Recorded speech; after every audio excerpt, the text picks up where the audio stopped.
Rilis Ikatan Cendekia Muslim ini akan menyelenggarakan silaturahmi nasional, Pak ya, di Makassar. Agenda utamanya apa sih, Pak?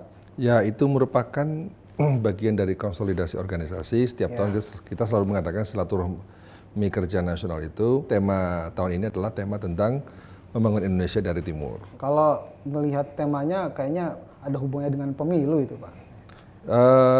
Ya, kan problem politik di Indonesia hari ini adalah bicara politik, bicara angka, bicara survei. Ya, publik selalu disibukkan oleh angka survei setiap hari, dan kita selalu disibukkan dengan menunggu hasil survei ketika ada momen-momen tertentu. Ya. Kita tidak pernah terpikirkan, tidak pernah disibukkan oleh gagasan apa. Makanya saya menyambut baik pembicaraan hari ini karena apa? Karena bicara soal gagasan. Demokrasi yang terjadi hari ini kan demokrasi angka. Tadi kita hanya bicara survei, tanpa bicara tentang gagasan. Demokrasi angka juga berarti wanipiro. Ya, untuk banyak urusan. Jadi sekarang urusan politik itu tereduksi hanya urusan transaksi. Pemimpin yang hebat, yang pemimpin yang punya 3 kriteria tadi saya. Dia punya visi yang tajam, strategi yang jitu, eksekusi yang mantap. Ya, dia hanya punya visi aja tanpa strategi percuma. Visi bagus, strategi bagus, nggak bisa eksekusi, percuma juga. Kriterianya cuma 3, Pak, dan pilihannya juga cuma ada 3, Pak. Ada Anies, ada Ganjar Pranowo, ada Prabowo. Nah, ini menurut Pak Arief, ini mana yang memenuhi 3 kriteria ini, Pak?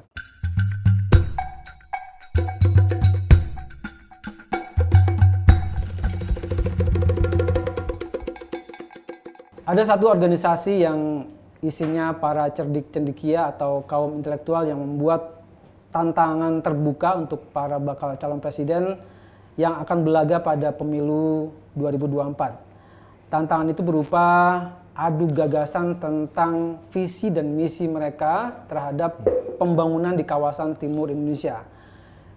Tantangan ini menarik karena spesifik tentang visi mereka terhadap pembangunan Indonesia di kawasan timur yang sudah sejak lama digaungkan, tetapi sejauh ini belum ada kebijakan yang cukup signifikan untuk mengubah situasi di kawasan timur tersebut.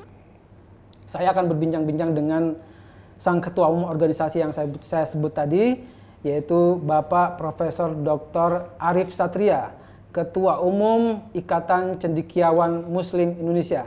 Assalamualaikum Pak Arief. Waalaikumsalam warahmatullahi wabarakatuh. Apa kabar Pak? Alhamdulillah baik, Mas. Terima kasih sudah meluangkan waktu untuk berbincang-bincang dengan saya. Sebelumnya saya ingin mengucapkan selamat Pak, Bapak sebagai Rektor IPB University yang hari ini merayakan Disnatalis ke-60 Pak ya, yang dihadiri juga oleh Bapak Presiden Jokowi. Ini Bapak rektor yang keberapa ini Pak? 11. Oke. Beberapa waktu lalu saya membaca rilis Ikatan Cendekia Muslim ini akan menyelenggarakan silaturahmi nasional Pak ya, di Makassar. Nah itu agenda utamanya apa sih Pak? Ya, itu merupakan bagian dari konsolidasi organisasi. Setiap tahun kita selalu mengadakan silaturahmi kerja nasional itu dengan para pimpinan Orwell, karena kita punya Orwell di seluruh provinsi yang ada di Indonesia, dengan Orda, semua berkumpul, dan kemudian sekaligus menyampaikan agenda-agenda organisasi, menyampaikan koordinasi program, apa program prioritas, dan kemudian bagaimana implementasinya, sekaligus tentu membicarakan berbagai hal terkait dengan rekomendasi-rekomendasi untuk kemajuan bangsa ini. Memang tema tahun ini adalah tema tentang membangun Indonesia dari Timur, karena memang kita menugaskan Orwell Sulawesi Selatan sebagai tuan rumah, dan isu tentang Indonesia Timur itu juga isu yang sangat penting karena problem di Indonesia hari ini adalah problem tentang ketimpangan antar wilayah, harus kita akui ya, antara Barat dan Timur ini ketimpangan ini masih terjadi ya, dan ini perlu kita selesaikan. Karena kalau tidak diselesaikan, saya kira itu akan ya berdampaklah pada kehidupan berbangsa ini. Karena semua orang yang ada di Indonesia ini memiliki hak yang sama. Memiliki hak yang sama untuk menikmati kue pembangunan. Karena kita sama-sama rakyat Indonesia, dimanapun mestinya mendapatkan fasilitas yang sama. Ya, itulah misi kita bahwa pemerataan, keadilan dalam pembangunan ini menjadi keniscayaan. Ya. Itu yang hadir nanti berapa orang, Pak, di Silak? Yang hadir ya kira-kira 800 sampai 1.000 orang ya. Kalau melihat temanya kayaknya ada hubungannya dengan pemilu itu, Pak. Ya kan membangun Indonesia dari timur itu kan sepanjang tahun kita bicarakan. Ya, sepanjang Tidak hanya pada saat pemilu. Pemilu kan hanya momentum saja, memang momentum yang penting karena disitulah akan terjadi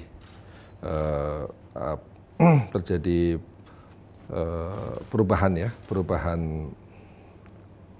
pelaku-pelaku politik yang ada di kita. Ya, kita harapkan para pelaku-pelaku politik baik di partai politik maupun di lembaga legislatif maupun di pimpinan nasional, pimpinan provinsi maupun pimpinan daerah, ya ini bagaimana semuanya punya harmonisasi visi ya tentang arah pembangunan di Indonesia seperti apa, konsep keadilan seperti apa, konsep pemerataan seperti apa.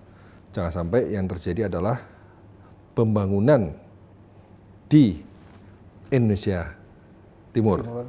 Bukan pembangunan kawasan Indonesia Timur. Nah, kalau kita membangun Indonesia, ya beda dengan membangun di Indonesia. Ya. Kalau membangun di Indonesia, ya kita bangun apapun, bangun pabrik, bangun industri, tapi nggak ada hubungannya dengan masyarakat. Ya, nggak ada kaitannya dengan masyarakat yang ada di sekitar, karakteristik seperti apa, yang dibangun industri apa, sebenarnya ciri masyarakatnya masih seperti apa. Ya, tidak nyambung kan. Nah ini itu yang saat ini saya lihat sebagai proses ya hanya industri di Indonesia. Tapi sebenarnya yang kita harapkan adalah industrialisasi Indonesia. Jadi kalau di kawasan timur ya industrialisasi kawasan timur Indonesia. Jadi tidak sekedar membangun industri di sana, tapi bagaimana mengindustrikan masyarakat sana. Mengindustrikan masyarakat sana berarti bagaimana mengubah perilaku, mengubah cara berpikir yang industrial ya. Karena mereka harus terlibat dalam proses industrialisasi. Jadi yang kita harapkan bahwa proses transformasi ekonomi ya itu sejalan dengan transformasi sosial. Jangan sampai transformasi ekonomi berjalan sendiri, transformasi sosial tidak jalan. Lagi-lagi terjadilah ketimpangan. Nah, jadi problem ketimpangan ini saya kira berangkat dari paradigma pembangunan kita ini. Kita ingin cepat mengejar pertumbuhan, pertumbuhan penting ya karena pertumbuhan itu menjadi bagian dari pembangunan juga, tapi pertumbuhan yang menjadi fokus satu-satunya ya dengan mengabaikan aspek pemerataan, maka ya itu yang terjadi kata Pak Sayuki itu modernization without development. Modernisasi tanpa pembangunan. Jadi terjadi perubahan teknologi, terjadi perubahan macam-macam, tapi masyarakat hanya menjadi penonton. Jadi kita tidak ingin masyarakat ini menjadi penonton industrialisasi. Tapi dia harus menjadi pelaku industrialisasi. Ya. Kalaupun misalnya ada industri yang memiliki karakteristik yang berbeda dengan karakteristik sosial, ya, kan berarti harus ada proses social engineering yang baik. Bagaimana anak-anak harus dikembangkan SDM-nya, diberdayakan. Jangan sampai ada industri dibangun, kemudian yang terjadi adalah ya masyarakat sekitar hanya bisa menjadi office boy. Jadi tidak bisa menikmati maksimal dari proses kehadiran industri di sana. Itu contoh-contoh yang menurut saya penting untuk bisa diperhatikan agar yang kita cita-citakan dalam Pancasila sebagai sebuah prinsip keadilan sosial bagi seluruh rakyat Indonesia. Itu keadilan itulah yang harus benar-benar kita wujudkan. Kabarnya juga mengundang 3 bakal calon presiden, Pak. Itu ya kita berharap ya ada aspirasi dari anggota IJMI agar mereka ingin mendengarkan bagaimana pandangan-pandangan para capres, para tokoh-tokoh yang ingin berkontestasi dalam kepemimpinan nasional ini. Ya teman-teman ingin lihat visinya seperti apa tentang Indonesia, membangun dari Indonesia Timur seperti apa. Ya bangunan luas ya, spesifiknya luas sekali temanya, tapi kita mencoba agak spesifik khusus Timur ini. Supaya apa? Supaya isu keadilan itu benar-benar bisa diwujudkan. Pak, kita akan elaborasi agak panjang tuh Pak soal seputar pemilu, tapi saya mau eksplorasi dulu tentang ICMI-nya ini Pak. Ya. ICMI organisasi yang saya mengenalnya dulu cukup disegani, sudah berusia 30 tahun, tetapi belakangan sepertinya pamornya agak meredup, ya kurang lebihnya nggak seperti dulu lagi. Kira-kira gampangannya kalau dulu kita mengenal Pak Nurholis Majid, Pak Dawam Raharjo, dan banyak lagi gitu. Dan sumbangsih mereka, pemikiran-pemikiran mereka berserak di mana-mana gitu Pak ya. Nah sekarang mau dikoreksi Pak kalau saya salah Pak. Apa peran kontribusi ICMI belakangan ini terutama dalam kira-kira 10 tahun terakhir dan pada masa mendatang Pak? Jadi konteks ICMI masa lalu dan hari ini berbeda. Beda ya. Pada masa lalu yang namanya orang bergelar PhD, ya, PhD. orang yang dikategorikan sebagai scholars masih sangat langka. Oke. Ya. Pada saat yang sama juga saluran-saluran komunikasi juga masih terbatas. Ya. Nah sehingga pada saat itu ya hanya orang-orang tertentu saja yang bisa mengekspresikan pemikiran, aspirasi, ide, gagasan itu melalui channel-channel yang ada. Nah kalau sekarang siapapun bisa. Satu, jumlah orang scholar semakin lama semakin banyak. Ya, kemudian yang kedua, saluran komunikasi semakin luas, semakin hampir unlimited. Siapa bisa ngomong apa di mana? Dulu kalau kita mau diwawancara TV, wow, luar biasa. Ya. Kita hebat sekali, sudah terbangun reputasi baru kita diundang TV. Ya. Sekarang siapapun bisa bicara melalui YouTube. Bisa semua orang bisa berkomentar apa saja. Jadi karena sekarang platform sudah sangat terbuka. Ya. Nah sehingga di era hari ini ya kita harus mengambil posisi yang berbeda, ya. Pada prinsipnya sama bahwa kita harus punya orientasi pada impact, ya, dampak. Jadi bahwa sosok kita ini, ya, mungkin orang menganggap kita scholar, sebenarnya cendekiawan tidak hanya scholars. Cendekiawan itu adalah orang yang punya pengetahuan dan kemudian punya kearifan, punya kebijaksanaan, ya, dan punya jiwa pengabdian, kepedulian, dan itu. Jadi kalau hanya orang pinter tapi tidak memberikan impact pada kemajuan, itu bukan cendekiawan. Banyak orang pinter kan, hanya untuk dirinya sendiri.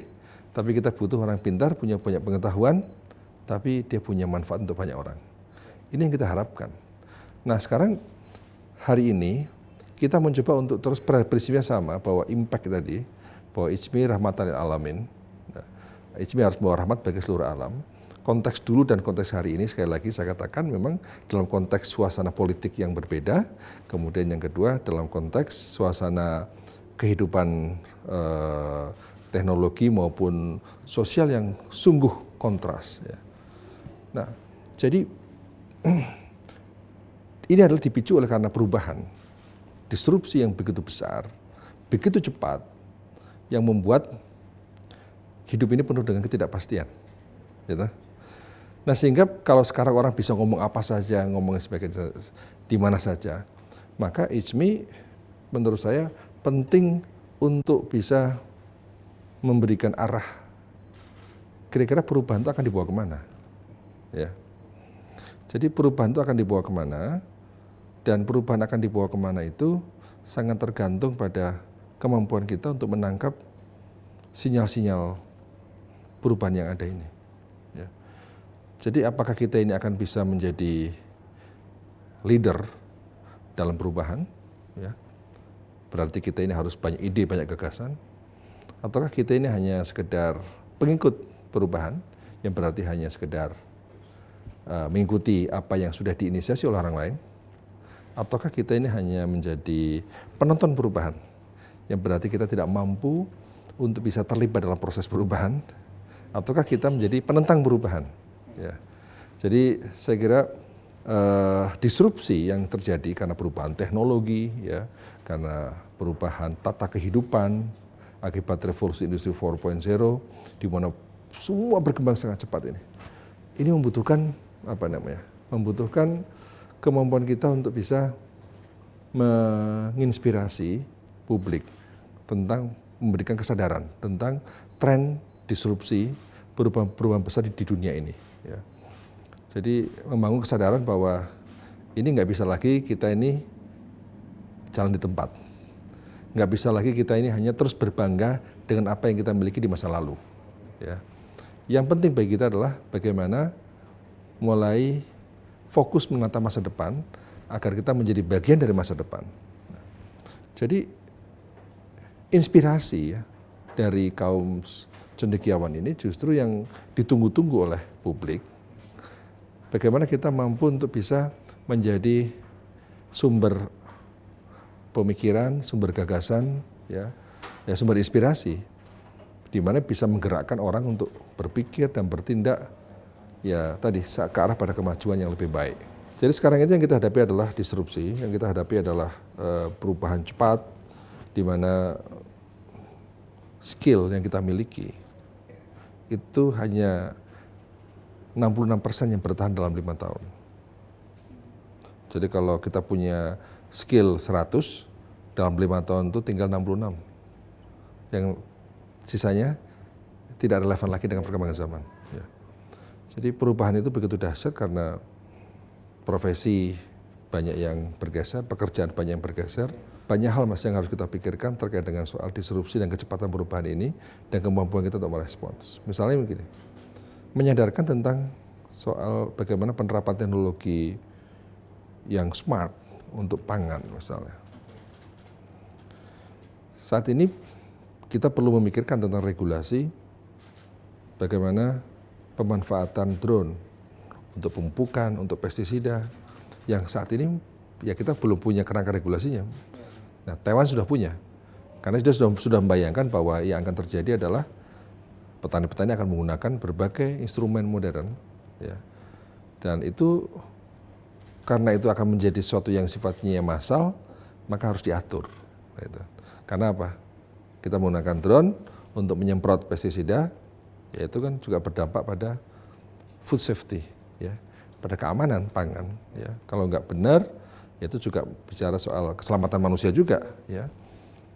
Nah, itu hal-hal seperti itu saya kira penting untuk terus dikaji, ya, bahwa tren perubahan dalam bidang pangan, tren perubahan dalam bidang energi, tren perubahan dalam bidang tatanan ekonomi, ya, itu saya kira sudah berubah. Nah, sehingga ICMI harus menjadi sumber inspirasi, ya, yang kita anggap ICMI orang yang bisa memahami dinamika perubahan dengan baik, ya, memahami kecepatan perubahan ini. Nah, sehingga justru ditunggu-tunggu adalah kita bisa memberikan tadi mendrive cara berpikir publik, ya, agar publik yang ada di kita baik di daerah maupun di pusat ya adalah orang-orang yang bisa sadar tentang tren-tren sekarang ini. Ya, tadi Pak Jokowi juga menyadarkan tentang itu bahwa perubahan itu keniscayaan. Jadi dan tantangan yang harus kita lakukan adalah kita akan bisa terlibat atau kita akan ditinggalkan. Nah, justru kita ini dengan menjadi sumber inspirasi, kemudian pada saat yang sama kita harus melakukan proses transformasi. Menyiapkan masyarakat, berarti ada langkah-langkah konkret yang harus kita lakukan untuk bisa menjadikan bangsa kita ini menjadi bangsa yang merupakan bagian dari masa depan. Kalau dulu ICMI itu dikenal sebagai organisasi pemerintah, ya. Nah, kalau sekarang bagaimana, Pak? Saya ingat dulu waktu itu yang terkenal itu kan perseteruan Pak Habibie dengan Gus Dur. Gus Dur menganggap ICMI ini organisasi pemerintah gitu, sementara Pak Habibie menganggap enggak, ini organisasi biasa aja, organisasi cendekiawan, kayak ormas pada umumnya gitu. Yeah. Nah, sekarang orientasinya gimana, Pak? Apakah seperti dulu atau udah berubah juga? Ya, saya kira kita terbuka pada latar belakang apapun. Pemerintah, pengusaha, politisi, ya, akademisi, ya, NGO, dan sebagainya, kita welcome. Sepanjang orang-orang yang masuk adalah orang-orang yang punya concern dan punya visi untuk rahmatan alamin tadi, ya, untuk membangun, untuk orientasi pada kemajuan, ya why not? Ya. Kita tidak alergi, oh pemerintah nggak boleh, enggak, justru kita juga butuh. Jadi ICMI itu menjadi rumah, ya, menjadi rumah siapapun sepanjang orang-orang itu punya concern, ya, tentang 3 hal, keislaman, keindonesiaan, dan kecendekiaan. Ya. Ya, jadi selama kita ini yang punya concern soal bagaimana menjaga keutuhan bangsa ini, komitmen untuk bisa kontekstualisasi nilai-nilai Islam, untuk rahmatan alamin, kontekstualisasi nilai-nilai kecendekiaan, di mana dia punya pengetahuan dan kemudian diterapkan sehingga kecendekiaannya itu impactful, punya dampak pada perubahan. Ya.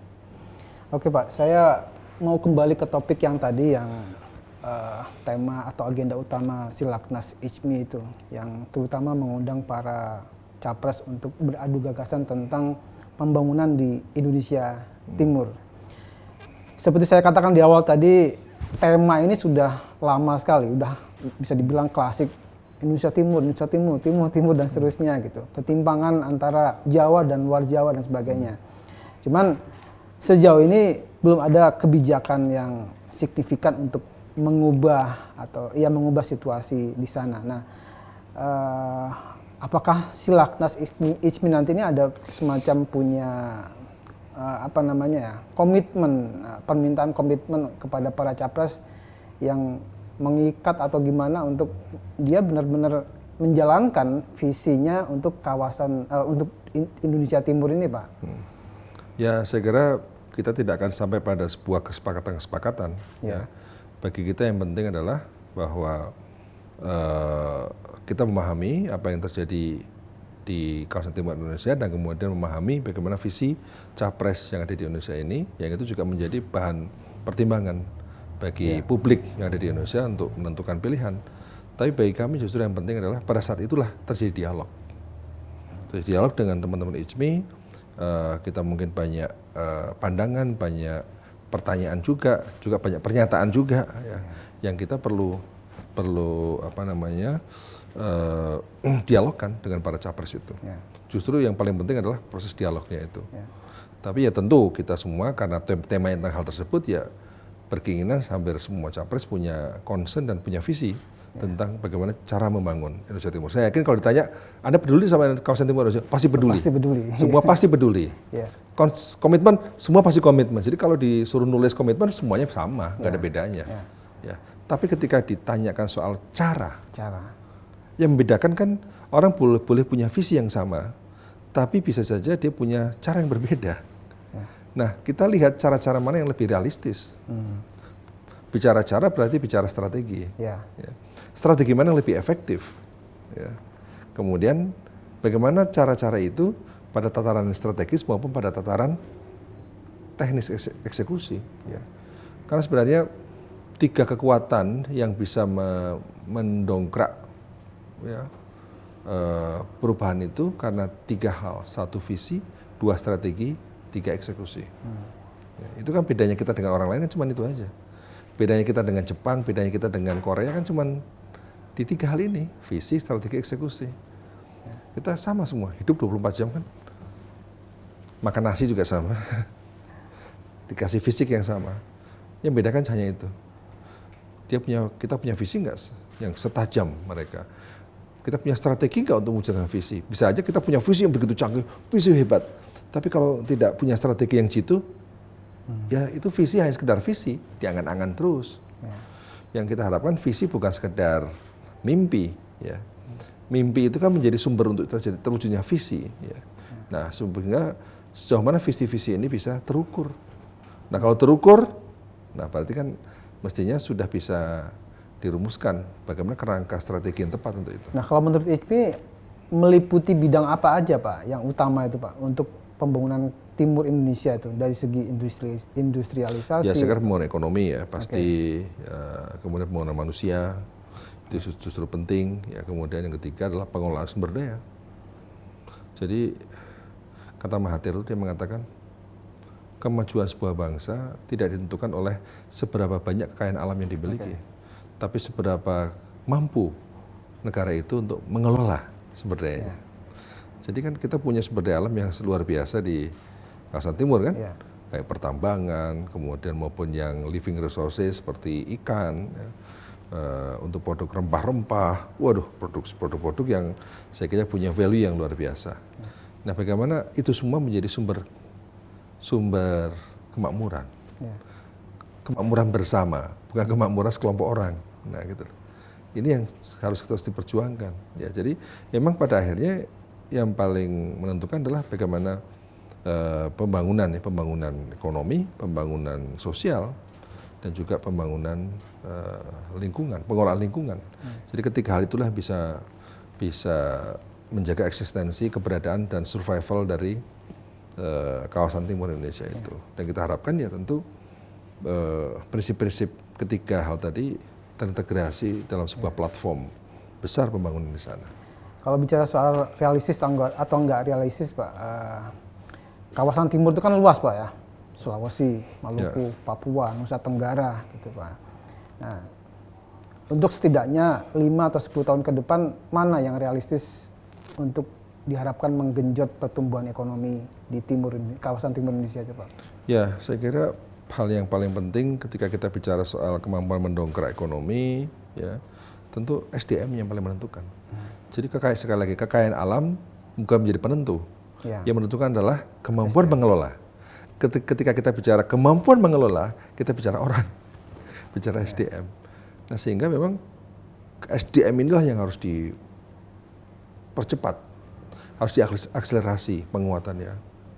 Dan itu semua komponen yang ada di berbagai kawasan seluruh Indonesia punya kesempatan yang sama mestinya. Berarti pendidikan yang harus diutamakan. Oh iya, itulah human development kan pendidikan kuncinya. Jadi begitu pendidikan maju, masyarakat maju. Ya. Nah sekarang bagaimana mampu membangun pendidikan yang ada di kawasan timur itu adalah pendidikan yang memberikan impact besar ya pada pembangunan kawasan sekitar. Ya. Sehingga pendidikan kelautan, ya, pendidikan pertanian, agromaritim menjadi relevan sekali di sana. Nah, kalau pendidikan tourism ya, relevan sekali di sana. Kalau pembangunan IKN, kalau misalnya nanti jadi, ini apakah akan menjadi semacam sentrum baru untuk pembangunan di timur Indonesia itu, Pak? Ya, itu kan sebagai driver ya, sebagai salah satu penggerak. Jadi memang dalam proses perubahan itu kan pasti ada momentum kan. Momentumnya apa nih? Ya IKN itu bisa jadi momentum, untuk bisa menggerakkan proses pembangunan di kawasan timur itu. Ya. Ya.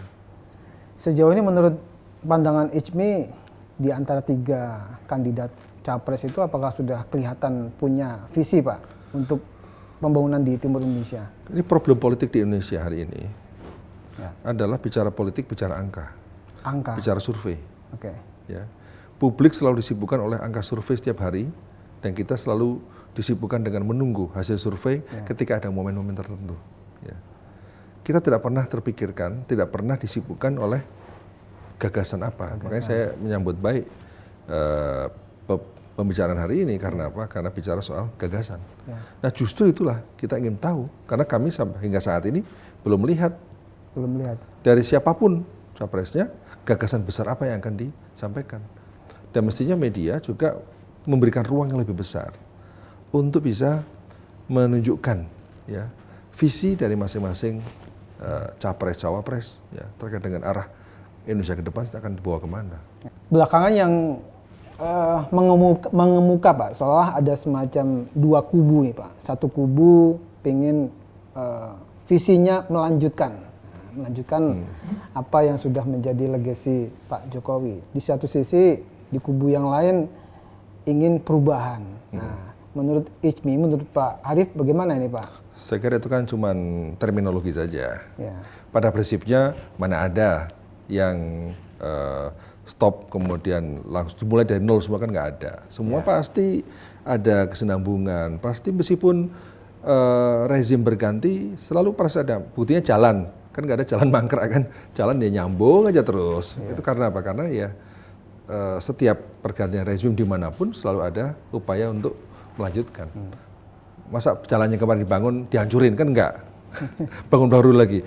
Kan semua saya kira dalam hati kecil semua orang ya pasti akan melihat bahwa yang bagus-bagus pasti akan diteruskan, yang enggak bagus pasti akan ditinggalkan. Itu prinsip yang sederhana itu.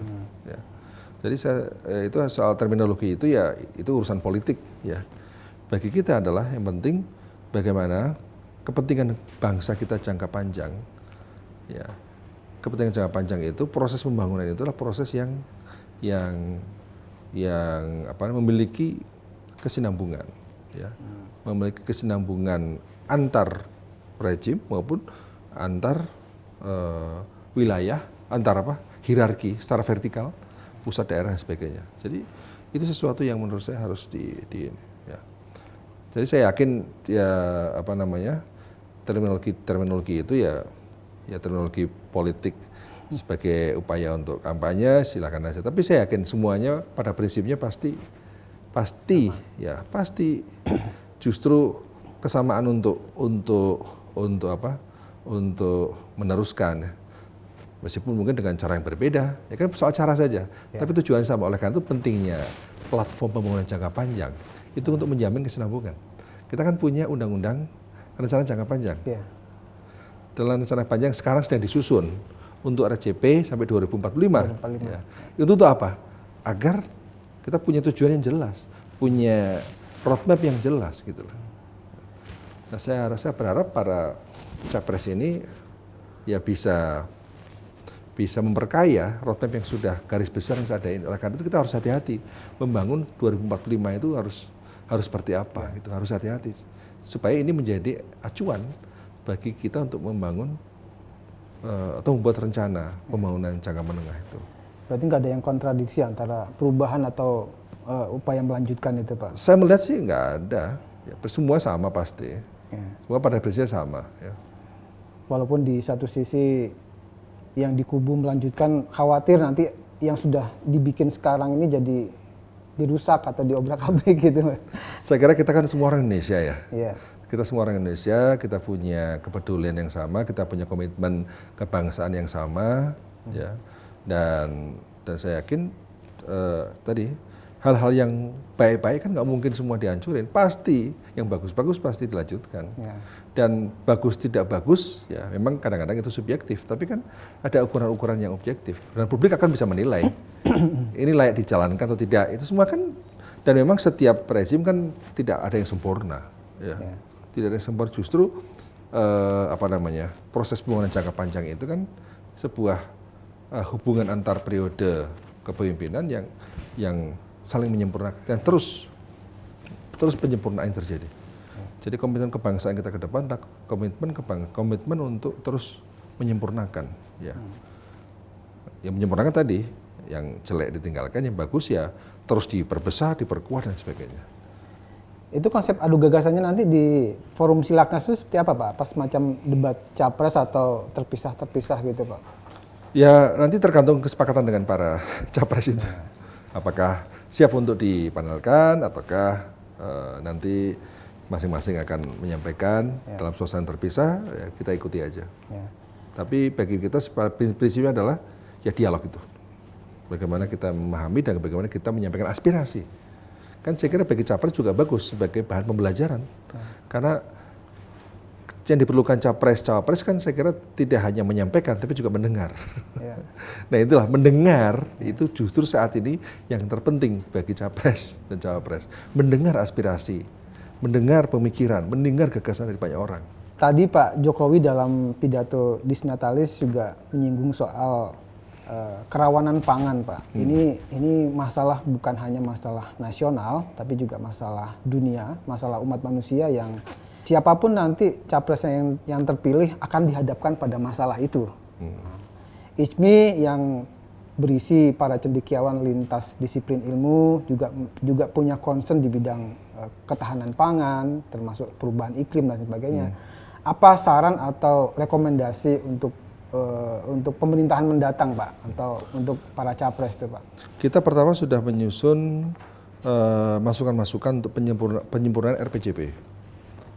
Kita sudah langsung berdialog dengan Menteri Perencanaan Pembangunan Nasional, ya, karena memang kementerian itu yang mendapat tugas untuk menggodok RPJP untuk kemudian disampaikan ke DPR untuk diundangkan. Ya. Dan kita sudah dialog, kita sudah punya FGD, kita kan rutin setiap Jumat malam kita ada kajian-kajian. Itulah dijadikan salah satu sumber bagi kita untuk memformulasikan sebuah usulan, ya, proposal tentang arah pembangunan seperti apa. Nah, jadi untuk RPJM ya sama. Saya kira sekarang tim lagi bekerja, tim lagi kita siapkan untuk bisa memberikan sumbangan untuk RPJM yang menengahnya seperti apa. Dan terkait dengan itu, ya kita menunggu dari hasil kerja tim akan seperti apa. Tapi prinsipnya gini, prinsipnya kalau kita bicara soal pangan misalnya, arah pangan ini, yang mau tidak mau kemandirian pangan harus menjadi keniscayaan. Kemandirian pangan. Kenapa? Sekarang itu banyak negara yang sudah mulai membatasi ekspor barang-barangnya. India baru saja membatasi ekspor beras. Ya. Kemudian negara-negara lain ada 19 negara yang sudah mulai menahan impornya karena bagi dia menahan ekspornya, bagi dia yang penting adalah kecukupan dalam negeri yang dulu. Nah, jadi orang mengatakan kemandirian itu tidak realistis. Justru sekarang saya mengatakan perdagangan bebas tidak realistis. Loh iya kan? Kalau sekarang kita mengacu pada perdagangan bebas, sekarang dengan gangguan perubahan iklim, ya, dengan gangguan hubungan Ukraina dan Rusia, yang kemudian mobility 30% stok gandum itu tertahan di dua negara itu, maka ya kalau kita menggantungkan pada prinsip perdagangan bebas ya kita akan nggak makan nanti. Ya. Justru inilah momentum menurut saya untuk semakin yakin bahwa kemandirian pangan itu sebuah keharusan. Jadi kita berharap semua capres ya harus punya visi, punya strategi untuk kemandirian pangan. Itu vital, ya, itu prinsip. Ya Bung Karno juga mengatakan bahwa hidup mati sebuah bangsa adalah karena soal pangan. Ya. Sekarang kita harus mulai concern soal komitmen kemandirian pangan itu karena banyak orang mengatakan udahlah kita ini yang penting efisien, impor saja cukup gitu kan. Nah, dengan kondisi fakta-fakta bahwa perdagangan bebas tidak sebebas yang kita bayangkan dan hambatan-hambatan ada mengatakan saya simpulkan bahwa justru semakin tidak realistis itulah. Nah, inilah yang menjadi dasar kita kemandirian pangan itu harus diwujudkan ya tentu dengan visi yang lebih tajam dengan strategi yang lebih jitu ya, termasuk intensifikasi. Berarti kalau kita bicara intensifikasi kita bicara tentang teknologi, kita bicara teknologi berarti bicara teknologi yang kekinian, bagaimana proses produksi bisa lebih presisi ya. Petani itu bisa tahu persis kapan menanam, tahu persis kalau panen kira-kira hasilnya berapa, kira-kira kalau panen dengan kondisi cuaca kayak gini akan seperti apa. Kan itu kan ramalan-ramalan itu bisa diselesaikan secara teknologi. Ya. Jadi supaya pupuk lebih efisien gimana, kalau ada hama solusinya gimana, untuk tahu penyakitnya apa, tanaman ini, bagaimana supaya cepat dapat informasinya. Selama ini kan kita ambil sampel, bawa ke lab, seminggu baru keluar. Mestinya dengan teknologi yang tercanggih, kita sudah bisa mendeteksi dengan lebih cepat. Nah jadi kan gitu, proses pembangunan pangan yang presisi tadi itu yang saya kira dalam konteks strategi ya, itu harus dilakukan. Dari samping itu kan ekstensifikasi, sampai 2030 itu kebutuhan pangan di dunia, untuk memenuhi kebutuhan pangan di dunia diperlukan 5,4 miliar hektar lahan pertanian. Saat ini yang tersedia baru 5,1. Jadi dalam 7 tahun dunia ini membutuhkan 300 juta hektar. Nah kalau dunia ini sekarang membutuhkan 300 juta hektar, ya dari mana saja? Ya artinya apakah Indonesia sanggup untuk ekstensifikasi berarti membuka lahan yang begitu luas dan sebagainya? Itulah sebagai strategi. Caranya bagaimana? Kita tunggu dari masing-masing capres. Tapi kita tentu sebagai orang yang punya concern di situ, ICMI punya concern kan di ICMI juga banyak pakar pangan yang kita berusaha untuk memberikan masukan-masukan tentang bukan hanya sekedar visi bahwa kemandirian sebagai sebuah prinsip pokok yang harus dicapai, tapi juga bagaimana caranya. Ya, bagaimana caranya? Oh iya dong. Ya. Nah itu kalau menurut pengamatan saya kan ini sebenarnya tema lawas Pak, kemandirian tema lawas. Cuman tiap tahun ada aja tuh impor terus dan ya kan memang, tema itu nggak pernah terwujud kemandirian pangan itu Pak. Betul, memang faktanya kan gini Mas, faktanya kan satu ya kita punya concern, punya komitmen, tapi kan variabel banyak. Ya. Perubahan iklim variabel. 2, variabel perdagangan dalam arti kepentingan beberapa kelompok terkait dengan soal perdagangan itu.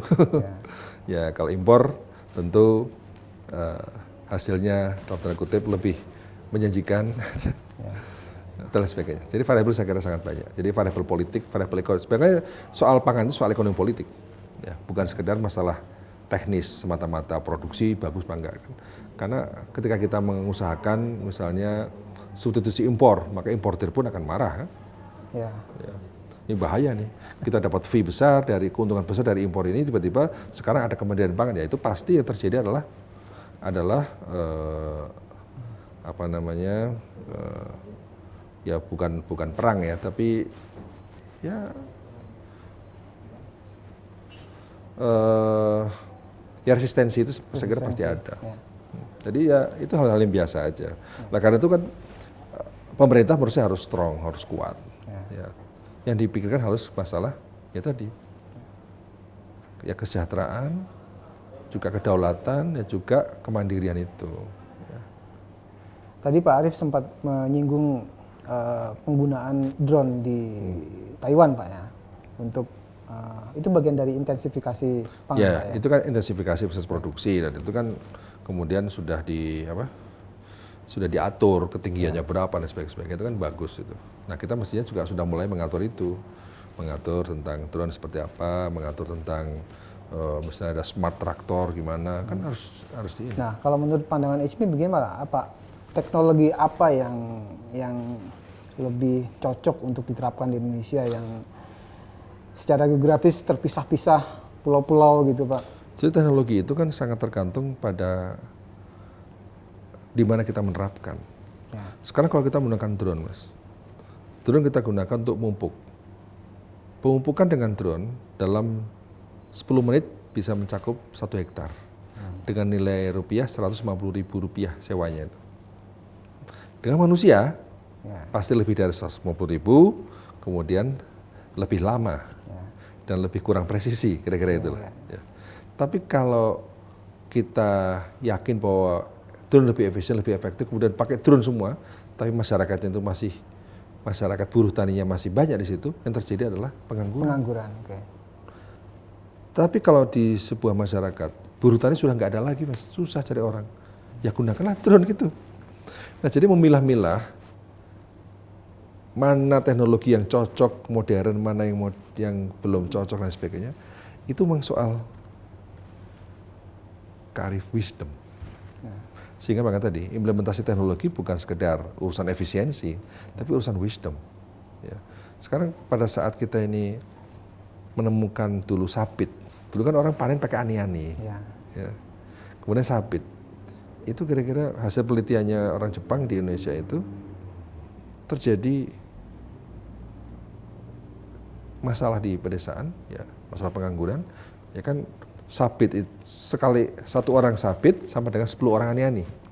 Ya bayangkan saja. Ya. Kalau tidak ada penggantinya ya mereka akan nganggur. Ya, makanya itu masalah yang hampir selalu terjadi ketika kita mengintroduksi teknologi. Ya. Nah sehingga teknologi dikembangkan itu benar-benar harus dirancang dengan baik. Apa implikasi negatif dari penerapan sebuah teknologi yang harus dimitigasi. Oh ini akan berdampak pada pengangguran. Ya berarti kan sebelum teknologi dikembangkan, disiapkan kanal-kanal mitigasi, pekerjaan alternatif, ya, alternatif livelihood yang sangat beragam, apapun, supaya apa? Supaya teknologi yang bagus ini tidak memberikan impact pada pengangguran dan sebagainya. Kita beralih ke tema lain Pak, tentang kerawanan pemilu, diantaranya meliputi politik identitas dan politik uang, dua hal yang selalu muncul tiap pemilu dan yang politik identitas malah terjadi menguat sekali, masif sekali pada pemilu 2019. Nah menurut analisis atau pandangan HMI, bagaimana nanti 2024 Pak? Jadi gini, demokrasi yang terjadi hari ini kan demokrasi angka. Tadi kita hanya bicara survei, tanpa bicara tentang gagasan. Nah, demokrasi angka juga berarti wani piro. Ya, untuk banyak urusan. Jadi sekarang urusan politik itu tereduksi hanya urusan transaksi uang. Makanya NPWP kan nomor piro, wani piro. Ya. Nah itulah yang karena apa? Karena memang kematangan masyarakat kita itu belum memadai untuk menerapkan prinsip-prinsip demokrasi yang saat ini terjadi. Ya. Nah, ketika masyarakat kita itu sudah sangat matang secara ekonomi, ya, maupun secara sosial maupun secara intelektual, maka mungkin praktek demokrasi seperti sekarang ini dengan pil semuanya langsung itu nggak ada masalah. Seperti di Jepang, coba lihat, orang nggak ada nggak ada yang transaksional seperti itu, karena semuanya sudah aware, sudah sadar, sudah bisa memilih, menentukan pilihan dan sebagainya. Karena apa? Masyarakat sudah well informed, sudah punya kesadaran, sudah punya pengetahuan, bisa memilah-milah dan milih-milih. Nah, kita memang prosesnya menurut saya memang harus terus disempurnakan, ya. Agar demokrasi substansial ini demokrasi yang benar-benar seperti yang kita harapkan dengan minimalisasi praktek-praktek yang selama ini terjadi, ya, seperti tadi politik uang dan sebagainya. Jadi justru sekarang harus kita dorong adalah bagaimana mencari pemimpin-pemimpin yang substansial, pemimpin-pemimpin yang memang lahir karena dia punya kapabilitas dan punya substansi leadership yang baik, berarti punya gagasan, punya kemampuan, ya. Bukan hanya sekedar kepemimpinan elektoral. Ya kan? Sekarang ini pola kepemimpinan yang tercipta adalah pola kepemimpinan hanya elektoral saja. Di daerah, misalnya di kabupaten tertentu atau di kota tertentu, orang lihat survei aja kan. Orang nggak lihat kemampuannya, orang nggak lihat gagasannya. Ya. Survei menang, siapa yang populer, siapa yang banyak baliho. Siapa yang berarti punya banyak duit kan. Jadi sekarang itu seolah-olah orang menjadi pemimpin daerah, orang menjadi pemimpin provinsi, orang menjadi pemimpin apapun. Sekarang siapa yang punya gizi, siapa yang punya amunisi yang kuat. Ya mestinya kan sistem politik itu memberi ruang yang sama kepada semua golongan. Ya. Supaya apa? Supaya mereka punya kesempatan yang sama untuk beraktualisasi menjadi seorang politisi. Ya. Nah, sistem politik sekarang ini sistem politik yang menutup akses bagi orang miskin, iya kan? Tidak ada akses buat orang miskin, bukan miskin, tapi orang yang pas-pasan, yang kemampuan ekonomi biasa-biasa saja untuk terus, padahal dia potensial untuk menjadi seorang leader, dia potensial untuk memimpin karena punya gagasan brilian, dia nggak bisa berbuat apa-apa. Karena apa? Karena sistem membuat mereka itu tertutup untuk bisa melakukan mobilitas vertikal. Jadi mobilitas vertikal itu yang dimiliki oleh orang-orang yang berduit. Jadi sekarang itu politik hanya untuk orang yang berduit. Nah, sehingga sekarang kita perlu mengembalikan dan dalam bentuk penyempurnaan sistem ini, ya, saya kira ini bagian dari pelajaran, ya, yang ada ini pelajaran kita berdemokrasi, ya. Nah, sebagai seorang atau masyarakat yang menjadi pembelajar, mestinya terus belajar dari kesalahan, jangan terus mengulang kesalahan yang sama. Mengenai politik identitas, Pak, itu terutama Bawaslu masih mewanti-wanti ini akan menjadi ancaman besar nanti di 2024. Gimana, apa saran atau rekomendasi dari HMI agar ya peristiwa 2019 itu yang semacam api dalam sekam waktu itu, ya Pak, ya. Nah, itu nggak terulang lagi di 2024. Ya, saya kira pada peristiwa gini, Mas, bahwa yang kita kampanyekan, yang kita terus suarakan untuk menarik pemilih itu, ya mau tidak mau berkaitan dengan soal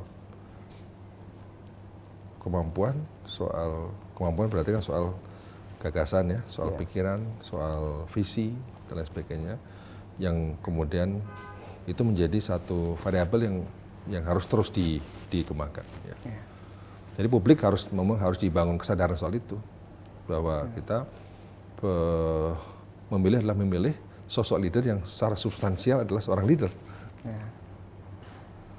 Nah, kalau menurut HMI di antara 3 bakal calon presiden ini, yang paling mendekati ideal gimana Pak? Atau ICMI punya kriteria sendiri tentang capres yang ideal untuk Indonesia? Nah, kita kan belum berdialog, Mas. Belum berdialog dengan ketiga capres, dengan baca pres. Ya kan? Kita belum bisa menilai kira-kira mana yang ideal, mana yang tidak.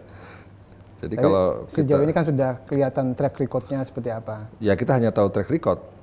Yang kita perlukan kan pemikiran tentang masa depan. Ya. Jadi justru pikiran-pikiran tentang bagaimana membawa Indonesia ke depan akan Indonesia mau dibawa kemana, dengan cara bagaimana, itulah yang akan menjadi ukuran kita. Ya. Pak, mungkin Pak Arief juga mengamati Pak situasi politik setidaknya 5 tahun terakhir di parlemen. Ini kita ngomong politik Pak. Ada 9 partai politik di parlemen, tapi yang berlaku atau berperan sebagai oposisi sedikit sekali dan itu pun nggak bisa diandalkan. Ini menurut ICMI, ini fenomena atau gejala yang baik untuk demokrasi atau biasa aja Pak. Nah ini maksud saya ke depan itu apakah sistem politik akan seperti ini lagi, kontrol terhadap pemerintah bisa dibilang relatif lemah Pak ya, yang selama 5 tahun terakhir ini. Gimana Pak menurut ICMI? Ya memang saya kira salah satu problem di Indonesia itu kulturnya adalah kultur konsensus. Konsensus. Bukan kultur konfliktual. Ya kan? Ya. Itu sehingga orang itu tidak nyaman untuk terus berseberangan, tidak nyaman untuk terus berantem dan sebagainya. Ya, bagi saya pribadi ya, saya melihat bahwa fenomena yang ada di Indonesia ini justru yang ya semua yang ada di parlemen kan dia bukan representasi partai, dia representasi dari pilihan masyarakat kan. Ya.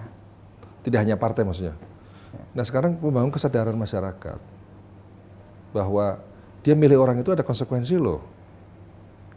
Konsekuensinya apa? Konsekuensinya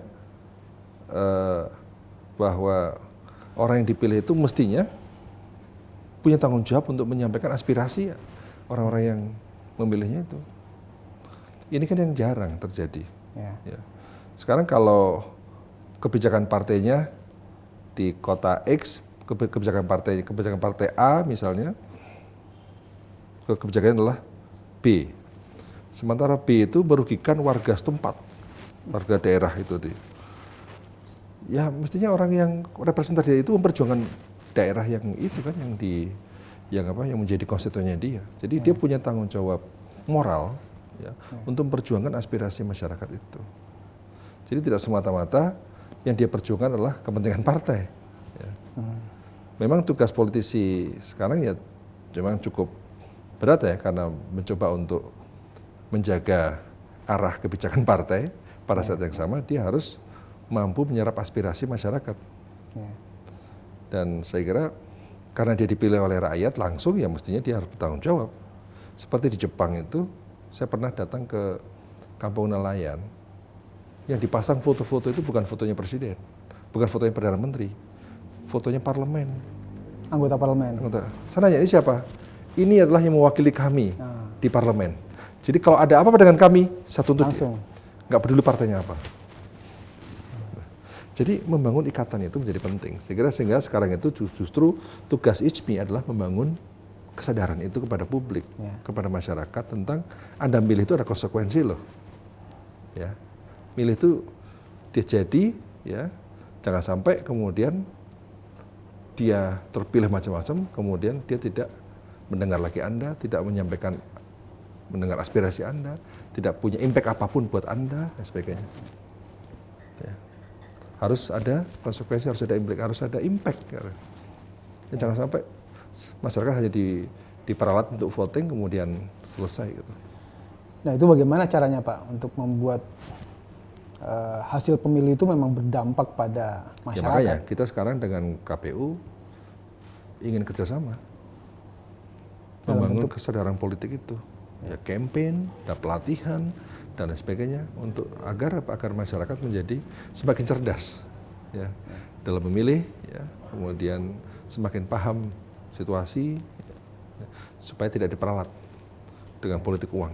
Politik uang, kemudian demokrasi elektoral yang semuanya diukur dengan angka-angka survei, dan itu sudah terjadi sejak pemilu langsung tahun 2004. Nah, ini sudah sekian kali kita menyelenggarakan pemilu langsung, dan setiap kali itu pula omongan Wanipiro itu selalu mengemuka. Nah, apakah ISMI punya semacam tawaran sistem yang lebih bagus yang setidaknya mengurangi atau menekan potensi Wanipiro itu, Pak?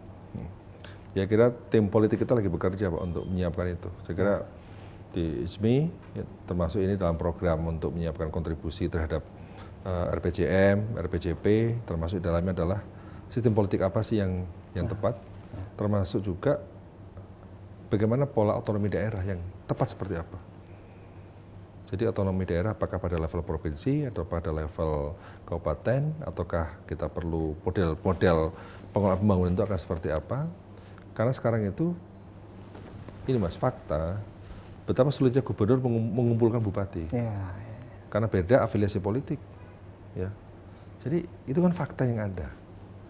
Itu fakta yang di depan mata, dan banyak gubernur yang mengeluh ke saya juga. Mas, susah saya ngumpulin itu karena beda. Itu kan sebuah sistem yang nggak benar menurut saya. Ya. Nah, sebagai contoh, kalau saya pribadi ya, contohnya misalnya provinsi itu adalah representasi pusat. Pemerintah pusat. Itu bisa saja penunjukan misalnya. Itu jauh lebih efektif daripada harus pilgub lagi, kemudian ya terserah apakah pil langsung itu pada level di provinsi atau kabupaten. Tapi saya rasa sih kalau ingin semakin strong untuk harmonisasi visi pembangunan, mestinya gubernur itu adalah seperti sekarang PJ itu kan efektif sekarang. Ternyata ini fakta loh ini. Saya bukan orang ahli politik ya, saya nggak mau bicara itu sebenarnya. Tapi saya hanya menyampaikan fakta-fakta saja. Bahwa ternyata beberapa PJ gubernur itu efektif untuk mengakselerasi pembangunan. Saya terus terang banyak berkolaborasi dengan PJ gubernur. Ya. Dan kemudian sukses untuk membawa inovasi-inovasi dan sebagainya ke berbagai daerah. Karena apa? Karena memang ya dia bukan representasi partai politik, dia representasi pemerintah pusat. Itu salah satu hipotesis kita, ya dugaan kita barangkali satu sistem yang alternatif yang bisa kita ditawarkan. Nah, tentu saya kira orang punya kalkulasi lain ya, pertimbangan lain, tapi itu berangkat dari fakta itu, maka ya kita harus ada langkah untuk menyelesaikan masalah ini. Ini betapa visi pembangunan antara visi satu kabupaten dengan provinsi nggak sama, gimana kita mau sukses pembangunan. Tema terakhir, Pak, tentang visi keluar Indonesia. Tadi kita bicara tentang domestik Indonesia. Nah, sekarang apa yang menurut ISMI tantangan masa depan Indonesia di lingkup regional ataupun internasional setelah tahun 2024 nanti, Pak? Saya kira Indonesia harus sudah mulai outward looking. Untuk bisa punya peran signifikan di dunia internasional sebagai ruler, sebagai leader. Bisa nggak? Bisa dong. Bung Karno aja dulu bisa, ya kan? Sekarang juga Pak Jokowi di berbagai forum di internasional juga saya kira bagus. Ya. Jadi ke depan apalagi tantangan semakin besar, kecepatan perubahan ini. Oleh karena itu kita jangan menjadi korban dari arah pembangunan dunia yang diarahkan oleh dunia luar. Itu yang saya katakan, kita ini hanya sebagai sekarang pengikut. Karena kita hanya sekedar follower. Jadi di dunia internasional harus ada shifting dari peran sebagai follower menjadi seorang leader. Nah, leader berarti kita harus rajin memproduksi gagasan, pemikiran, dan tentu kemampuan politik untuk berinteraksi dengan kepala negara. Sehingga kita itu benar kembali, kalau tidak menjadi global leader, yang menjadi global South leader, ya, global South, ya. Jadi negara-negara selatan, negara-negara berkembang, mestinya kita bisa memimpin itu. untuk memperjuangkan berbagai kepentingan kita di berbagai forum internasional. Karena kalau kita tidak mau keluar dari situ, ya sulit. Kita akan terus dikontrol oleh orang lain, dikontrol oleh negara lain, dikontrol oleh aturan-aturan internasional yang dimana pada saat menyusun aturan itu kita nggak bisa berbuat misalnya gitu. Ya. Kita harus punya peran itu. Apa nggak terlalu tinggi itu Pak, muluk-muluk gitu Pak? Kenapa nggak tingkat ASEAN dulu deh gitu? ASEAN kan sudah. Sebagai leader dalam arti ekonominya terdepan, teknologinya terdepan gitu loh Pak. Ya leader itu kan satu dalam konteks politik, Ya. dua dalam konteks ekonomi. Ya. Jadi dulu kan negara kita bukan negara kaya amat, tapi secara politik punya kemampuan diplomasi tingkat tinggi Ya. pada level negara-negara berkembang dan non-blok, ya ada Asia Afrika, kan gitu. Itu kan sebuah gambaran tentang nggak ada hubungannya untuk antara ekonomi dengan politik internasional kan itu. Ya. Nah, tapi ya ke depan tentu kita akan fokus pada mesti fokus pada tidak politik ya dua-duanya ya. Nah, pertama dalam tata kelola global ya. Ya kemampuan diplomasi internasional kita mau nggak mau harus kuat dan kita harus mampu menerapkan prinsip bahwa kekayaan kita itu menjadi modal kita untuk diplomasi. Ya. Misalnya kita ini berada dalam sebuah wilayah yang sangat strategis sekali itu. Ini wilayah kita kan tengah-tengah strategis sekali ya. Dengan kekayaan alam yang luar biasa ini, dia menjadi modal kita untuk bisa punya posisi. Ya. Seperti misalnya ikan kita, ikan sirip biru itu diduga oleh para pelaut Jepang, oleh ahli-ahli Jepang itu berada di sekitar Indonesia, spawning ground-nya, tuna sirip biru, bluefin tuna. Kalau itu terjadi, itu kan saya tadi, kondisi menjadi bahan kita untuk negosiasi berbagai aturan, membuat aturan tentang kuota penangkapan ikan di laut internasional. Yang saat ini didominasi oleh Jepang, di mana Jepang sebenarnya nggak ada akses langsung ke Laut India. Ya kan Jepang lautnya Laut Pasifik, bukan Laut India. Tapi dia bisa mendominasi. Kenapa ya? Politik.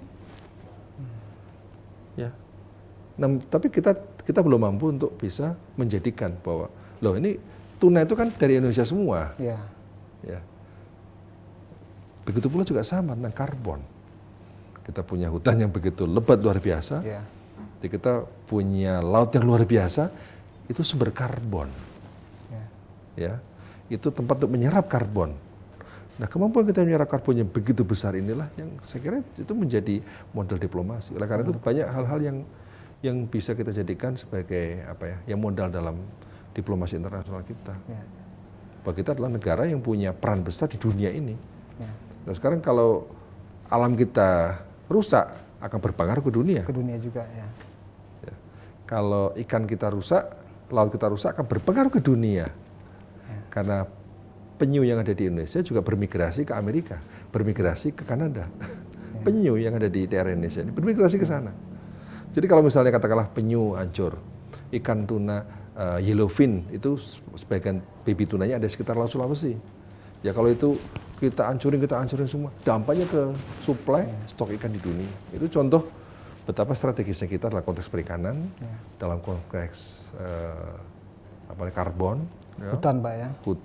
Hutan mangrove, dan dalam konteks seagrass laut kita luas sekali. Wah, dahsyat kita.